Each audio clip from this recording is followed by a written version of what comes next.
Hello everybody, I hope you all are doing good. So आज के इस video में हम बजट से रिलेटेड 5 एमसीक्यूज डिस्कस करने वाले हैं। और आप लोगों को पता होगा कि 1 फेब को for the year 2022 and 23 government budget announce करने वाली है। और अभी मैंने कुछ दिन पहले बजट पर एक और वीडियो भी अपलोड करा था, तो आप उसको भी रेफर कर सकते हैं।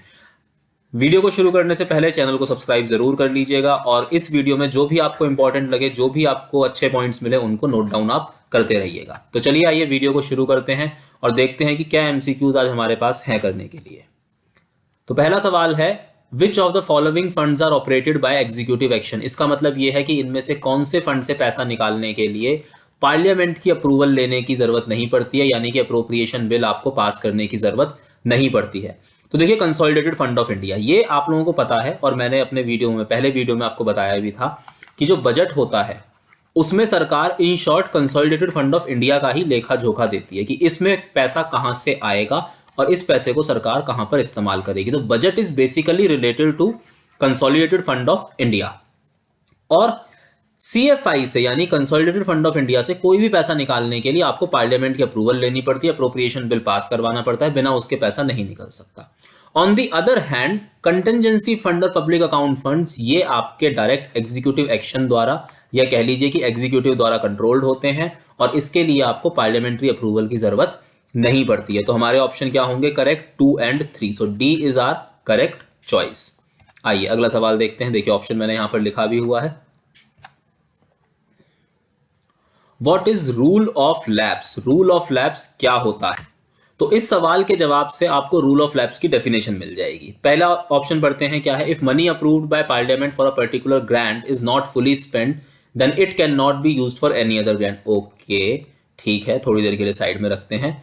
If the granted money is not spent by the end of financial year then the balance expires and returns to the consolidated fund of India. Okay, if the government needs to spend more than what is approved in the budget then it has to be passed by the parliament। तो ठीक है, चलो ये तो एक बात हो गई कि भाई अगर हमें सीएफआई से कोई भी पैसा निकालना है तो उसके लिए तो पार्लियामेंट के अप्रूवल की जरूरत है, वो तो एक अलग ही बात हो गई। तो ये ऑप्शन तो रूल्ड आउट हो गया। तो lapse of rule of lapse की जो एग्जैक्ट डेफिनेशन बनती है वो आपकी बनती है ऑप्शन बी। अच्छा, इस नोटा का मतलब है none of the above.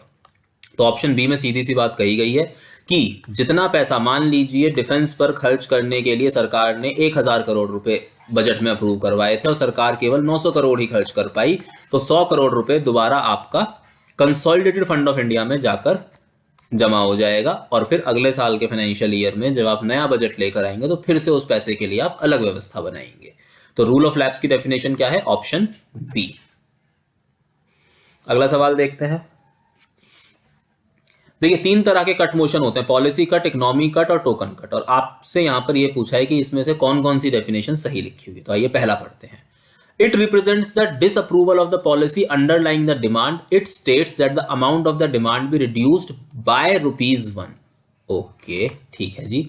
Economy cut, it represents the economy that can be affected in the proposed expenditure. It states that the amount of the demand be reduced by a specified amount। ठीक है जी। अगला क्या है? Token cut, it ventilates a specific grievance that is with in the sphere of responsibility of the government of India. It states that the amount of the demand be reduced to ₹100। तो आइए समझते हैं। देखिए, policy cut जो होता है, जब सरकार ने मान लीजिए किसी चीज के लिए 1000 रुपए डिमांड करे, ठीक है, लेकिन पार्लियामेंट उस पॉलिसी से खुश नहीं है, सरकार की उस पॉलिसी से खुश नहीं है, तो पॉलिसी कट मोशन लाया जाएगा और 1000 की बजाय सरकार जो है 1000 की बजाय पार्लियामेंट उस पर्टिकुलर डिमांड के लिए केवल और केवल ₹1 ही ग्रांट करके देगी। उसे बोलते हैं पॉलिसी कट। तो इसका मतलब amount is not reduced by ₹1। अगर ₹1 से रिड्यूस करते तो 999 मिलते आपको। अमाउंट इज रिड्यूस्ड टू ₹1, यानी कि 1000 मांगे थे और मिला केवल 1। तो यहां पर गलती क्या है? ये बाय इज गलत, यहां पर आएगा 2, इसलिए पहला ऑप्शन हमारा हो गया गलत। अगला है इकोनॉमी कट। तो इकोनॉमी कट में ये है कि भाई किसी चीज के लिए सरकार ने मान लीजिए 10,000 रुपए मांगे, लेकिन पार्लियामेंट ने सोचा, डिसाइड करा, दिमाग लगाया, मैथमेटिकल कैलकुलेशन करी, उन्होंने लगा कि नहीं यार 10,000 बहुत ज्यादा है, तुम एक काम करो, तुम इसके लिए फिलहाल 8,000 रुपए ही रखो। तो मतलब कि एक आप कह सकते हैं कि रैशनैलिटी होगी, रैशनली पार्लियामेंट ने डिस्कस करेगा भाई इस साल इसके लिए केवल 8,000 रुपए ही ले लो। तो इसे कहते हैं इकोनॉमी कट, ये एकदम सही है। टोकन कट में होता है, टोकन कट ना एक तरीके से सिंबॉलिक होता है यानी कि इसमें सरकार के ऊपर क्या करा जाएगा, एक तरीके से मान लीजिए जुर्माने की तरह आप कह लीजिए थोड़ी देर के लिए। तो क्या करेगी पार्लियामेंट, 100 रुपए काट देगी उसमें से। किसी चीज के लिए आपने मान लीजिए 1 लाख रुपए मांगे थे सरकार ने, ठीक है, तो पार्लियामेंट ने उसमें से 100 रुपए काट लिए, ठीक है, तो 100 रुपए कम करके दे देगी। तो यहां पर क्या आएगा, ये आएगा यहां पर आपका बाय। तो फर्स्ट और थर्ड आपके गलत हो जाते हैं।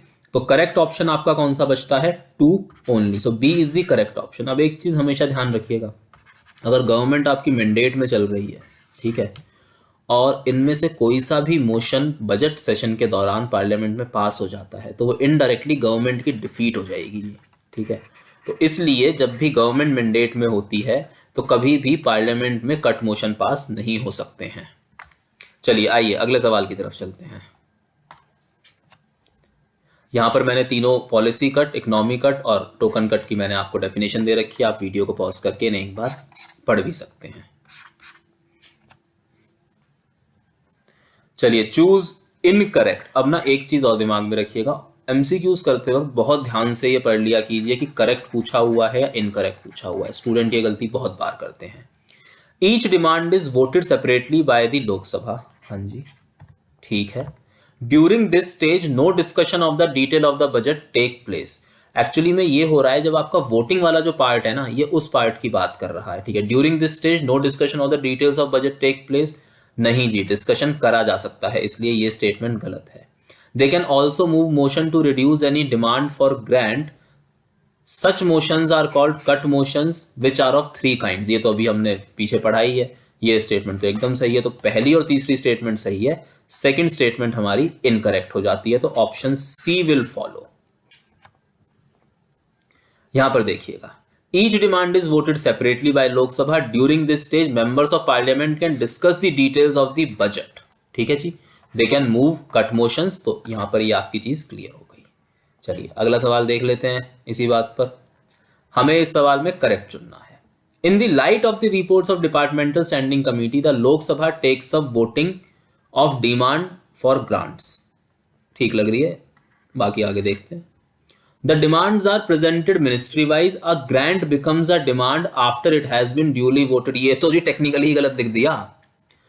ग्रांट डिमांड थोड़ा ना बनेगी, डिमांड ग्रांट बनेगी। मांग को मंजूरी मिलेगी ना, मंजूरी को मांग थोड़ा ना मिलेगी, ठीक है जी। तो ये स्टेटमेंट हमारी इनकरेक्ट हो गई।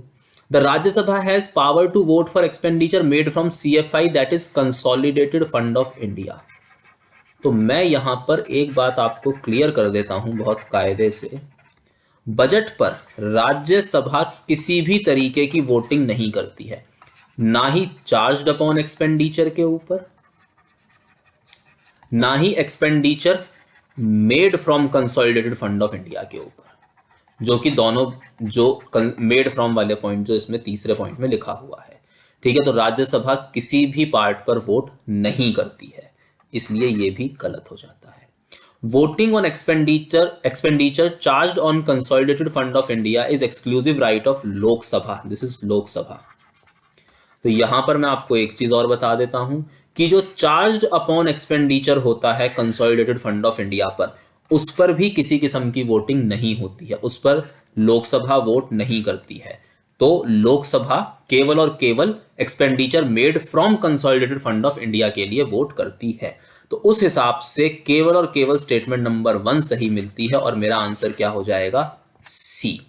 अब यहां पर एक थोड़ी सी कहानी सुन लीजिएगा। 2 तरह के एक्सपेंडिचर होते हैं, चार्ज्ड अपॉन एक्सपेंडिचर